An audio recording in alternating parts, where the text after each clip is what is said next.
Hello दोस्तों, तो कैसे हैं आप लोग। मैं हूं वैभव और आप पहुंच चुके हैं अपने favourite channel bits for biology पे। तो दोस्तों, आज के इस क्विक रिवीजन सीरीज के पार्ट में हम बात करेंगे बायोटेक्नोलॉजी की।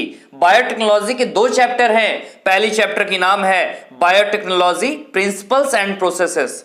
जो अगली चैप्टर है जो इसके एप्लीकेशन पे बेस्ड है। तो सबसे पहले हम पढ़ेंगे बायोटेक्नोलॉजी के प्रिंसिपल्स क्या है और इसमें कौन कौन से प्रोसेसेस यूज किए जाते हैं। तो दो चैप्टर, दोनों का वेटेज काफी अच्छा है। दोनों से दो दो क्वेश्चन मिनिमम पूछे जाते हैं। मैक्सिमम 2016 में 5 क्वेश्चन तक पूछे गए हैं पूरे बायोटेक्नोलॉजी यूनिट से।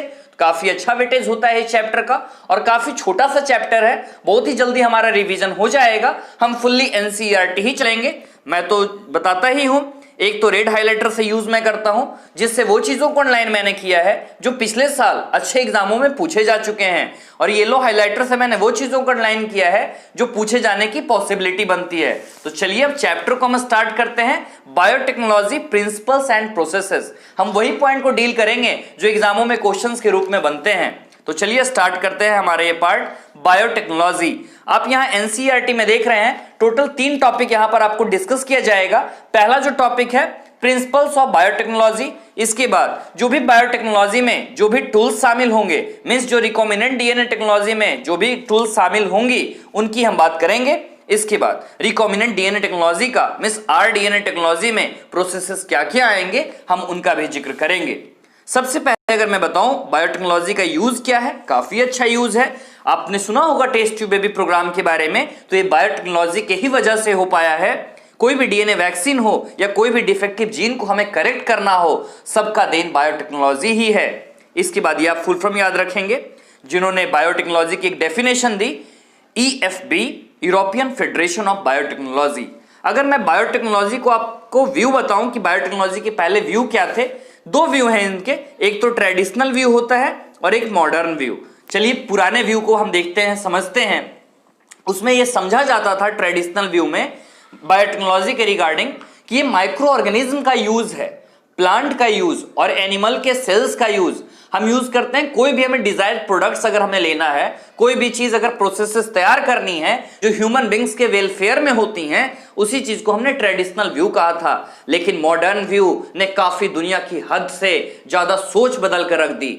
इसने बताया कि ये जेनेटिकली मॉडिफाइड ऑर्गेनिज्म का यूज है, जेनेटिकली इंजीनियर्ड माइक्रोब्स का यूज है, प्लांट सेल्स का यूज है, एनिमल सेल्स का यूज है, उसके प्रोडक्टिविटी को बढ़ाने के लिए और उससे नए प्रोडक्ट्स को तैयार करने के लिए। ऐसी बातें की गई मॉडर्न व्यू के अंदर। इसके बाद हम चलते हैं, ये डेफिनेशन दिया गया जो बेसिक सा डेफिनेशन है कि जिसमें नेचुरल साइंस को और ऑर्गेनिज्म को या ऑर्गेनिज्म के सेल या उसके पार्ट को इंटीग्रेट कर बहुत सारे प्रोडक्ट्स और सर्विसेज को तैयार किया गया। इसके बाद हम आते हैं प्रिंसिपल्स ऑफ बायोटेक्नोलॉजी। तो बायोटेक्नोलॉजी के टोटल 2 प्रिंसिपल्स हैं। एक तो जेनेटिक इंजीनियरिंग की बात करते हैं और दूसरी बायोप्रोसेस इंजीनियरिंग। एनसीईआरटी में यहां पे आया है, नई चीजें ऐड हुई हैं, बायोप्रोसेस इंजीनियरिंग। पहले ये नहीं हुआ करता था, पहले हम केमिकल इंजीनियरिंग के ही रिगार्डिंग इसे पढ़ते थे। तो सबसे पहला चीज होता है genetic engineering. Means genetic engineering में क्या होता है, हमने डीएनए को अल्टर कर दिया और उसको इंट्रोड्यूस कर दिया किसी भी अदर हॉस्ट में, तो इसको हमने बोला कि ये रहा जेनेटिक इंजीनियरिंग। जैसे प्रोडक्शन ऑफ जीएमओ, जो भी जेनेटिकली मॉडिफाइड ऑर्गेनिज्म जो होते हैं या जो भी ट्रांसजेनिक क्रॉप्स वगैरह हैं, तो उनमें जो यूज करते हैं हम जेनेटिक इंजीनियरिंग। मींस एक टाइप का बायोटेक्नोलॉजी है जिसमें हम डीएनए का मैनिपुलेशन करते हैं आरडीएनए टेक्नोलॉजी से। समझ चुके हैं आप। इसके बाद केमिकल इंजीनियरिंग, जिसको हमने बायोप्रोसेस इंजीनियरिंग बोला, काफी इंपॉर्टेंट है। कोई भी माइक्रोब्स जो हमारा डिजायर्ड माइक्रोब्स है, हमने उसको स्टेराइल मीडियम में उगाया और डिजायर्ड प्रोडक्ट हमने उससे लार्ज क्वांटिटी में ले ली, जैसे वैक्सीन, एंजाइम, ये सब काफी इंपॉर्टेंट है। आप तो सिर्फ एग्जांपल याद रखना, जेनेटिक इंजीनियरिंग का एग्जांपल प्रोडक्शन ऑफ जीएमओ और केमिकल इंजीनियरिंग या बायोप्रोसेस इंजीनियरिंग का एग्जांपल वैक्सीन होते हैं, एंजाइम्स होते हैं, एंटीबायोटिक्स होते हैं, जिसको हमने लार्ज स्केल पे, लार्ज क्वांटिटी पे हमने तैयार कर लिया। उसके बाद जो अगली पैराग्राफ आ रही है, इंपॉर्टेंट तो उतना है नहीं। इसमें हम रिकॉम्बिनेंट डीएनए कैसे लेते हैं, जीन क्लोनिंग क्या होता है, जीन ट्रांसफर क्या होता है, हम इसकी बात करेंगे। इसके बाद आगे की ओर बात करेंगे, हम ओरी के बारे में बात करेंगे, ओरिजिन ऑफ रेप्लिकेशन कैसे क्या चलता है इसके बारे में। इसके बाद ये जो पूरा पैराग्राफ है, बड़ा ही इंपॉर्टेंट पैराग्राफ है। इसमें मैं कुछ बातें बताऊं आपको। जो फर्स्ट रिकॉम्बिनेंट डीएनए आया उसको कोहेन और बोयर ने बनाया था 1972 में। कोहेन और बोयर आप याद रखेंगे साइंटिस्ट का नाम। सैल्मोनेला टाइफोमोरियम पे ये चीजें की गई थी। एंटीबायोटिक रेसिस्टेंस जीन को प्लाज्मिड के अंदर इंसर्ट किया गया था। फादर ऑफ जेनेटिक इंजीनियरिंग किसको बोलते हैं? तो पॉल बर्ग को बोलेंगे, जिसमें ट्रांसफर किया गया एक जीन को और वायरस को एक ट्रांसफर किया गया इकोलाई में विद गामा फेज फैक्टर से। अब आपसे पूछा जाएगा वो बेसिक स्टेप क्या होते हैं, वो मैं आगे बताऊंगा। उसके पहले कोई भी रिस्ट्रिक्शन, जैसे यहां पर बात करेंगे हम रिस्ट्रिक्शन एंजाइम के बारे में, तो हमने डीएनए को कट किया कुछ स्पेसिफिक लोकेशन से, तभी पॉसिबल हो पाया। इसके बाद डिस्कवरीज हुई मॉलिक्यूलर सीजर्स की। अगर मॉलिक्यूलर सीजर नहीं होता, अगर रिस्ट्रिक्शन एंजाइम नहीं होता, तो आज जो बायोटेक्नोलॉजी है हमारे पास वो चीजें नहीं रह पाती। तो काफी इंपॉर्टेंट है ये हमारा रिस्ट्रिक्शन एंजाइम। अब यहां जो प्लाज्मिड डीएनए है वो वेक्टर के तौर पे काम करता है। इसके बाद लाइगेज है, कोई चीज को जोड़ना है तो लाइगेज को लगा दो। इसके बाद जो बेसिक स्टेप है उसकी हम बात करेंगे। बेसिक स्टेप क्या यूज होते हैं कोई भी जेनेटिकली मॉडिफाइड ऑर्गेनिज्म को करने में? सबसे पहले हमने डीएनए का आइडेंटिफिकेशन करना है, कोई भी डिजायरेबल जीन हमें किसमें क्या करना है। जैसे मानो कि ये पूरा का पूरा पार्ट है, कोई भी रिक्वायर्ड जीन है, हमने उसको कट कर लिया with the help of restriction enzyme. कोई भी डीएनए मॉलिक्यूल से हमने यहां से मानो यहां तक कट कर लिया। अब इसको हमने लाइगेट कर लिया, रिकम्बिनेंट डीएनए हमने बना लिया और हमने फिर उसको बैक्टीरिया में लगा दिया। बैक्टीरिया फिर बाइनरी फिजन करेगा, फिर वो प्रोडक्ट आगे की ओर बढ़ते चले जाएगा। वही 3 प्रोसेस हैं इसमें। पहला प्रोसेस है, आपको ये सीक्वेंस पूछा जा सकता है। पहली process identification of DNA with desirable gene. इसके बाद identification of identified DNA into host में हमने डाल दिया। ठीक है, अब हमने मेंटेन किया इंट्रोड्यूस डीएनए को होस्ट के अंदर और उसका पूरा मेंटेनेंस चलेगा, पूरा का पूरा ट्रांसफर कैसे हो रहा है उसके प्रोजेनी में, ये काम वहां पे चलेगा। अगर मैं सिंपल सा आपको बताऊं, अगर आपको बोला जाएगा आरडीएनए क्या होता है, तो सिंपल सा जो भी डिजायर्ड जीन था, डिजायर्ड जीन, ठीक है, plus carrier of desired gene, means बोलूं तो passenger DNA plus vector DNA equal to rDNA. काफी इंपॉर्टेंट ये पार्ट था आपके लिए। इसके बाद जो टेक्निक्स हैं जो जेनेटिक इंजीनियरिंग में इस्तेमाल किए जाते हैं, उनमें 3 सबसे खास चीज होती है। सबसे पहला रिकॉम्बिनेंट डीएनए यूज होता है, जीन क्लोनिंग यूज होता है, जीन ट्रांसफर पहले भी हम बात कर चुके हैं। अब हम देखते हैं वो कौन से टूल्स होते हैं जो आरडीएनए टेक्नोलॉजी में काम आते हैं। काफी इंपॉर्टेंट टूल्स हैं। सबसे पहले टूल्स हम एंजाइम्स के बारे में बात करेंगे, जैसे रिस्ट्रिक्शन एंजाइम्स हैं, पॉलीमरेज एंजाइम है, इसके अलावे लाइगेज की बात करेंगे, वेक्टर्स की बात करते हैं और होस्ट की बात करते हैं, और पैसेंजर डीएनए वगैरह जिसको सी डीएनए बोलते हैं, जो भी डिजायर्ड जीन होता है। तो ये सब बेसिक पार्ट हैं, बेसिक टूल्स हैं जो इस्तेमाल होंगे। तो क्यों ना हम एक एक करके सारे टूल्स के बारे में पढ़ते हैं। सबसे पहले हम बात करेंगे रेस्ट्रिक्शन एंजाइम के बारे में। एक नेचुरल डिफेंस मैकेनिज्म होता है किसी भी प्रोकैरियोट का, किसी भी बैक्टीरियोफेज इन्फेक्शन से लड़ने के लिए रेस्ट्रिक्शन एंजाइम नेचुरली पाया जाता है ये। तो एंजाइम के भी कई टाइप हैं, तो क्यों ना हम एंजाइम के जरा टाइप कुछ पढ़ लें। सबसे पहला जो टाइप होता है एंजाइम का, वो लाइसिंग एंजाइम होता है। लाइसिंग एंजाइम क्या है? किसी भी सेल को हमको अगर तोड़ना है, मींस बैक्टीरिया के सेल को तोड़ना है, लाइसोजाइम ले आओ। अगर हमें प्लांट सेल को तोड़ना है, सेलुलोज पेक्टिनेज ले आओ। फंजाई को तोड़ना है, काइटिनेज ले आओ। एनिमल सेल को तोड़ना है, लाइपेज और प्रोटीएज ले आओ। आरएनए को रिमूव करना है, राइबोन्यूक्लिएज ले आओ। प्रोटीन्स को रिमूव करना है, प्रोटीएज ले आओ। कुछ बेसिक एंजाइम्स थी जिनकी हमने बात की। इसके बाद क्लीविंग एंजाइम के बारे में बात करते हैं, ये भी काफी खास होता है। हमें अगर डीएनए मॉलिक्यूल को अगर काटना है तो क्लीविंग एंजाइम का यूज करना होगा। क्लीविंग एंजाइम में सबसे खास रेस्ट्रिक्शन एंडोन्यूक्लिएज, जिसको मॉलिक्यूलर सीजर कहा जाता है, जो सबसे पहला रेस्ट्रिक्शन एंडोन्यूक्लिएज था वो HIND2 था। काफी इंपॉर्टेंट है। यह स्टिकी और ब्लंट एंड का फॉर्मेशन करता है। सेंटर से कट कर सकता है और लिटिल से कट कर सकता है, ठीक है, स्पेसिफिक साइट पे। तो अवे फ्रॉम सेंटर, याद रखिएगा क्लीविंग एंजाइम के बारे में, ये भी हमारा सबसे खास पार्ट था। इसके बाद वो चीज तो मैंने आपको बता ही दिया, जो भी रेस्ट्रिक्शन एंडोन्यूक्लिएज होते हैं वो नेचुरली फाउंड होते हैं बैक्टीरिया में, मींस उनका एज ए डिफेंस सिस्टम के तौर पे काम करता है। जितने भी रेस्ट्रिक्शन एंडोन्यूक्लिएज हैं वो डीएनए को एक स्पेसिफिक बेस सीक्वेंस में कट करते हैं, जिनको रिकॉग्निशन के लिए लिया जाता है, जिनको रेस्ट्रिक्शन सीक्वेंस में लिया जाता है, ठीक है। तो बेसिक सी चीजें थी हमारे पास। इसके अलावा ये भी पॉइंट इंपॉर्टेंट है, हमारे पास 900 से ज्यादा रेस्ट्रिक्शन एंडोन्यूक्लिएज आइसोलेट किए जा चुके हैं 230 स्ट्रेन बैक्टीरिया से, तो ये भी काफी इंपॉर्टेंट है। अब जो ये नाम लिखते हैं हम, इको आर और यहां पर लेटर होता है, ऑर्डर होता है, इसमें जो सबसे पहला है ई, मिस हमने नाम लिया इस्चेरिशिया कोलाई का, मिस हमने यहां पर बैक्टीरिया के जीनस के बारे में बात की है। इसके बाद को, ये जो आ रहा है, इसके बारे में हम स्पेसिस, बैक्टीरिया के किसी भी स्पेसिस के बारे में बात कर रहे हैं। जैसे किसी भी बाइनोमियल नोमेनक्लेचर में हम दो चीजों का इस्तेमाल करते हैं, एक तो जीनस का और एक स्पेसिस का। तो सबसे पहला जो वर्ड है ई, जिसका मतलब हुआ बैक्टीरिया का जीनस, को मींस बैक्टीरिया का स्पेसीज। नेक्स्ट जो आर आया है, आर का मतलब होता है स्ट्रेन, और जो लास्ट वर्ड है जो रोमन में, उसका मतलब होता है वो एंजाइम जो आइसोलेट किया गया किसी भी बैक्टीरियल स्ट्रेन से, वो किस ऑर्डर में लिया गया, तो इसी चीज को बोलते हैं। तो यहां पर जो इको R5 जो होता है वो रेस्ट्रिक्शन एंडोन्यूक्लियेज होता है, जो कि ब्लंट एंड का फॉर्मेशन करने का काम करता है। तो बेसिक सी चीजें थी, आप समझ चुके होंगे। इसके बाद हम बात करें आगे की ओर। इसके बाद जो भी रेस्ट्रिक्शन साइट होता है किसी भी एंजाइम का, वहां पे स्पेसिफिक पैलिंड्रोमिक न्यूक्लियोटाइड सीक्वेंस होता है किसी भी डीएनए में, तो उसकी यहां पे बात की जा रही है। जैसे आप डायग्राम में देखोगे तो आसानी से पहचान सकोगे। जैसे अगले पेज पे डायग्राम बना रखा है, जैसे ये देखो, जैसे मानो हमने यहां से कटिंग स्टार्ट कर दी, जैसे GAATTC है, जैसे हमने यहां से कटिंग स्टार्ट कर दी G के बाद से, ठीक है। तो यहां पर भी अगर आप कटिंग करते हो सेम, तो वही चीजें मिलती हैं आपको, स्टिकी एंड से मिलती हैं। मींस यहां पर ओवरहैंगिंग स्ट्रेचेस का फॉर्मेशन होगा कटिंग के बाद।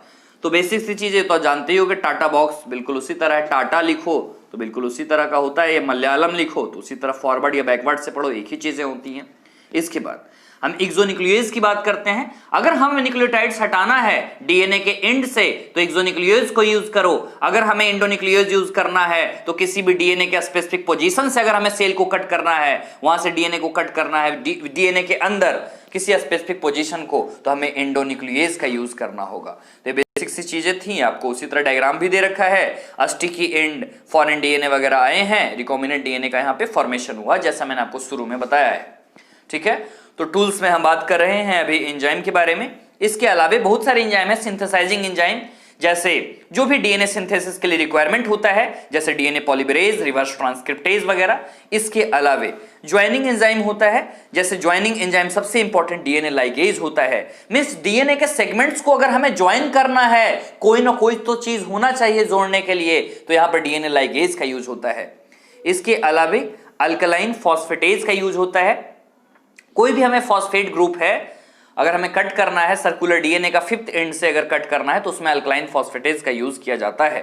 रेस्ट्रिक्शन एंडोन्यूक्लियेज जेनेटिक इंजीनियरिंग में काफी अच्छे तौर पे यूज किए जाते हैं, कोई भी रिकॉम्बिनेंट मॉलिक्यूल्स अगर हमें डीएनए का बनाना है तो, ठीक है। इसके बाद हम आगे की ओर बढ़े, लाइगेज को जोड़ने के काम आ रहे हैं। अब देख सकते हैं कैसे कोई बैक्टीरिया डिवाइड कर रहा है बाइनरी फिजन से और कैसे फॉर्मेशन कर रहा है। इसके बाद हम आगे की ओर बढ़े, इसके बाद हम बढ़ते हैं जेल इलेक्ट्रोफोरेसिस में, और उसके पहले जो भी चीजें थी हम कैसे क्या कर चुके हैं उसकी हम बात करेंगे। तो सबसे पहले आपको समझाऊं मैं इलेक्ट्रोफोरेसिस क्या होता है। उसके पहले आप देखो वेक्टर के बारे में कुछ बातें।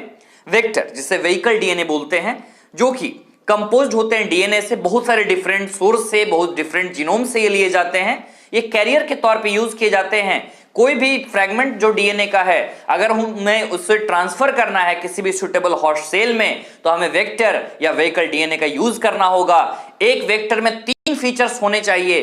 पहला फीचर जो है ओरी का फॉर्मेशन वो करना चाहिए, जहां से रेप्लिकेशन स्टार्ट हो सके, जहां से हम कंट्रोल्स कर सकें कि कितनी नंबर बनानी है, कितनी कॉपी बनानी है जीन की। इसके बाद सिलेक्टेबल मार्कर का यूज होता है, जैसे AMPR, हम देखेंगे कुछ देर में डायग्राम, वहां पे आपको पता चलेगा। यहां वेक्टर की बातें आई इसलिए मैंने बता दिया। कोई भी हम होस्ट सेल का सिलेक्शन कर सकें, रिकॉम्बिनेंट होस्ट सेल का, तो उसको बोलते हैं सिलेक्टेबल मार्कर।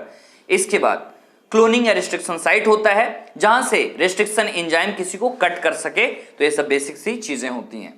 अब इसके बाद हम बात करेंगे separation and isolation of DNA fragments. तो ये जेल इलेक्ट्रोफोरेसिस होता है। कोई भी डीएनए फ्रेगमेंट होता है उसका नेगेटिव चार्ज होता है, क्योंकि उस पर फॉस्फेट ग्रुप प्रेजेंट होता है। सब पहले भी हम बात कर चुके हैं।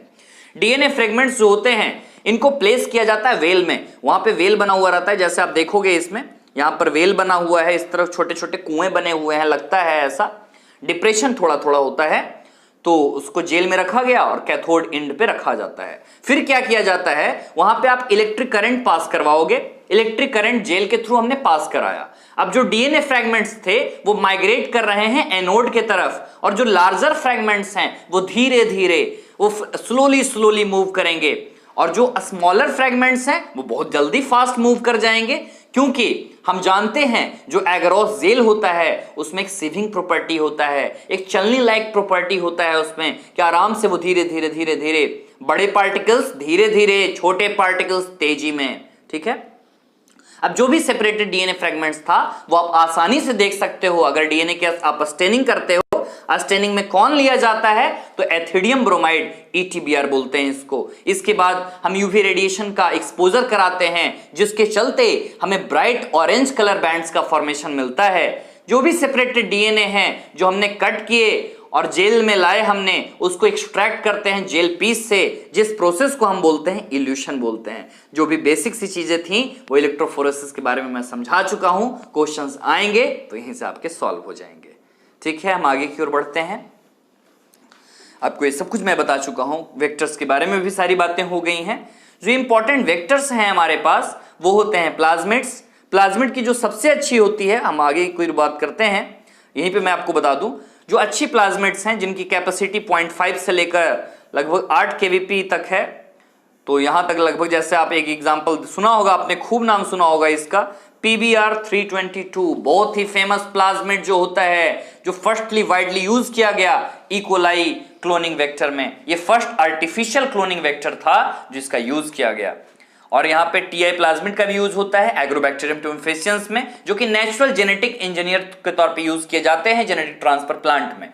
इतनी बार पूछा गया है क्वेश्चन, एग्रोबैक्टीरियम ट्यूमेफेसियंस, बार बार TI प्लाज्मिड।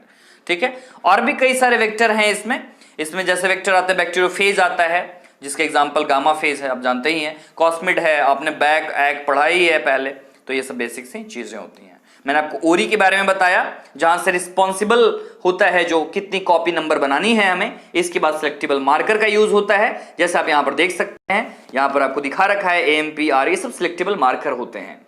इसके बाद कोई भी रिस्ट्रिक्शन साइट वगैरह का यूज किया जाता है जहां से रिस्ट्रिक्शन एंजाइम किसी को कट करने के काम ला सके। तो ये बेसिक सी चीजें थी, ये डायग्राम में आपको दिखा रखा है। तो ये क्या होते हैं, तो एंटीबायोटिक रेसिस्टेंस जीन है। इससे रिलेटेड क्वेश्चंस बनेंगे तो कंसेप्चुअल ही बनेंगे, आज तक तो नहीं बने हैं। अगर टफ से टफ एग्जामिनर कोशिश करेगा बनाने का तो वही बनेगा। ये डायग्राम आप जरूर देख लीजिएगा एक बार। इसके अलावे हम आगे बढ़ते हैं। इसके अलावे बीटा गैलेक्टोसाइडेज के बारे में बोली जाती है चीज, तो बीटा गैलेक्टोसाइडेज, इसके पहले मैं पैसेंजर डीएनए आपको बता दूं। पैसेंजर डीएनए जो होता है उसी को cDNA भी बोलते हैं। एक डिजायर्ड जीन जिसको ट्रांसफर किया जा रहा है एक से अदर ऑर्गेनिज्म में, उसको कंबाइन करने के बाद किसी भी वेक्टर डीएनए के, इसी को बोलते हैं पैसेंजर डीएनए। लास्ट है हमारा होस्ट सेल, वैसा सेल जिसमें डिजायर्ड जीन को ट्रांसफर किया जाता है, जैसे वो बैक्टीरिया का सेल हो सकता है, ईस्ट का सेल हो सकता है, प्लांट का सेल, एनिमल का सेल, उसे होस्ट सेल बोला जाता है। अब जो भी rDNA टेक्नोलॉजी था उसके जो प्रोसेस होते हैं तो हम उनकी ही बात करेंगे। वहां पर एक आता है जो सबसे फेमस क्वेश्चन जो यहां पे आता है वो आता है बीटा गैलेक्टोसाइडेज। तो एंजाइम का यहां पे नाम याद रखेंगे। और एक चीज पूछी जाती है इंसर्शनल एक्टिवेशन, कोई भी इनएक्टिवेशन पहले है जीन का तो हमने पहले उसको क्या किया, जीन को इनएक्टिवेट कर दिया with the help of beta galactosidase enzyme, जिसी को बोला जाता है इंसर्शनल इनएक्टिवेशन। अगर हम कोई चीज को इंसर्ट कर रहे हैं उसके चलते अगर इनएक्टिविटी पैदा हो जाती है, मींस पैसिव मूवमेंट अगर हो रहा है, इसी चीज को इंसर्शनल एक्टिवेशन बोला जाता है। बहुत लंबी लेक्चर चलती है, उतना आपसे पूछा भी नहीं जाएगा। इसके बाद हमने वेक्टर्स को क्लोनिंग जीन में इसको ट्रांसफर कर दिया। यही क्वेश्चन बहुत बार पूछा गया है, एग्रोबैक्टीरियम ट्यूमेफेसियंस, काफी इंपॉर्टेंट, बार बार कभी भी ऑप्शन में मिले तो आप आंख बंद कर लगा सकते हो इसे। टी-डीएनए से अगर रिलेटेड क्वेश्चंस पूछे जाते हैं तो ठीक है। कॉम्पोनेंट होस्ट मैंने बता ही दिया, होस्ट क्या होते हैं। इसके बाद कुछ चीजों का यूज किया जाता है, जैसे माइक्रो इंजेक्शन वगैरह का यूज किया जाता है। जेल इलेक्ट्रोफोरेसिस अच्छे से पढ़ लीजिएगा, बहुत बार क्वेश्चंस पूछे गए हैं। इसके बाद हम आगे की ओर बढ़ते हैं। बायोलिस्टिक के बारे में हम जानते हैं, ये आखिर होते क्या है, इंपॉर्टेंट है, ध्यान दीजिएगा अच्छे से। मिस हम अब बात कर रहे हैं वेक्टरलेस डायरेक्ट जीन ट्रांसफर की। सबसे पहले माइक्रो इंजेक्शन, मिस सेल को पंक्चर कर दिया जाता है एक टीनी पिपेट से और उसमें डीएनए को इंसर्ट कर दिया जाता है। और इसके बाद शॉर्ट गन के बारे में बात करते हैं, जिसको बायोलिस्टिक या जीन गन बोलते हैं। टीनी हाई वेलोसिटी पार्टिकल जो होता है टंगस्टन या गोल्ड का, उसको कोट किया जाता है डीएनए के साथ और उसमें फिर शॉट लगाया जाता है। प्लांट सेल्स वगैरह में ये चीजें की जाती हैं जीन गन और बायोलिस्टिक से। तो ये काफी इंपॉर्टेंट वाला पार्ट होता है और ये साधारण पूछा ही जाता है एग्जामों में, तो ये भी काफी आपका इंपॉर्टेंट पार्ट है। ठीक है, इसके बाद हम आगे की ओर बढ़ें तो याद रखिएगा जो भी रेड वाले पार्ट हैं काफी इंपॉर्टेंट हैं। प्रोसेसेस ऑफ आरडीएनए टेक्नोलॉजी, मैंने प्रोसेसेस आपको बताए हैं। इसमें सबसे पहले जेनेटिक मटेरियल को आइसोलेट किया जाता है, जो भी डिजायर्ड जीन है तो उसको प्यूरिफाइड डीएनए जिसको बोलते हैं, अल्टीमेटली उसको प्रेसिपिटेट किया जाता है, उसमें चिल्ड इथानॉल को मिलाने के बाद। तो चिल्ड इथानॉल याद रखिएगा काफी इंपॉर्टेंट है, चिल्ड इथानॉल ये पूछा गया है, ये भी पार्ट मैंने बता ही दिया कैसे वहां पर तोड़ना था। ठीक है, इसके बाद हमने डीएनए को स्पेसिफिक लोकेशन से कट किया और उसके बाद जो भी रेस्ट्रिक्शन एंडोन्यूक्लियस एंजाइम थे वो डाइजेशन के तौर पे वहां पे यूज किए जाते हैं और इसके बाद एम्प्लीफिकेशन किया जाता है डिजायर्ड जीन का, जीन ऑफ इंटरेस्ट जो भी है हमारा, पीसीआर को यूज कर 1 बिलियन कॉपी तक उसमें बनाए जाते हैं। तो इसके बाद पीसीआर आप जानते ही हैं, पॉलीमरेज चेन रिएक्शन। यहां पर 3 प्रोसेस चलती हैं, एक तो प्रोसेस जो होता है डीनेचुरेशन, एक एनिलिंग और एक एक्सटेंशन। ये 3 प्रोसेस होता है। जो डीनेचुरेशन होता है वो लगभग 94 डिग्री सेल्सियस पे चल रहा होता है, एनिलिंग जो है 52 डिग्री सेल्सियस पे, एक्सटेंशन 72 डिग्री सेल्सियस पे। कैसे ये चल रहा है कोई नहीं पूछेगा आपसे, इसमें शामिल क्या है ये काफी इंपॉर्टेंट चीज है। ठीक है, इंसर्शनल एक्टिवेशन याद रखिएगा, वो बीटा गैलेक्टोसाइडेज एंजाइम के तौर पे रिकॉम्बिनेंट बैक्टीरिया में यूज किए गए थे। ठीक है, इसके बाद हम आगे की ओर बढ़ते हैं और बात करते हैं थर्मोस्टेबल के बारे में। तो ये भी काफी इंपॉर्टेंट है आपके लिए। सबसे पहले क्या करते हैं, इसमें जो थर्मोस्टेबल डीएनए होता है पॉलीमरेज की जिसकी बात कर रहे हैं, जिसको टैग पॉलीमरेज बोला जाता है, तो आपसे सिर्फ इतना ही पूछा जाएगा टैग पॉलीमरेज को हमने कहां से लिया, तो एक थर्मोफिलम बैक्टीरियम था जिसका नाम था थर्मस एक्वेटिकस, इससे ही ये चीजें ली जाती हैं। अब इसके बाद insertion of rDNA into host cell में कैसे इंसर्ट करते हैं उसके बारे में आप समझिएगा जरा। सबसे पहले क्या होता है, कोई भी बैक्टीरियल होस्ट सेल है उसको हम ट्रीट करते हैं, कैल्शियम आयन से हम ट्रीट करते हैं। इसके चलते क्या हुआ, एफिशिएंसी बढ़ गई। अब इसके चलते डीएनए इंटर कर जाते हैं बैक्टीरिया में, क्योंकि सेल वॉल में पोर्स आ गए। अब उनको हीट शॉक दिया जाएगा 42 डिग्री सेल्सियस के आसपास का, फिर उसको बर्फ दे दिया जाएगा। अब जो ट्रांसफॉर्मेंट का वहां पे फॉर्मेशन हुआ है उसको हम ग्रो करवाएंगे और जो अनट्रांसफॉर्म्ड रेसिपिएंट सेल्स था वो तो मर जाएंगे, काम हमारा करेगा ट्रांसफॉर्मेंट, वही ग्रो करना स्टार्ट करेगा और जो भी एम्पिसिलिन रेसिस्टेंट जीन्स था इस केस में उसी को सिलेक्टेबल मार्कर यहां पे बोला जाता है।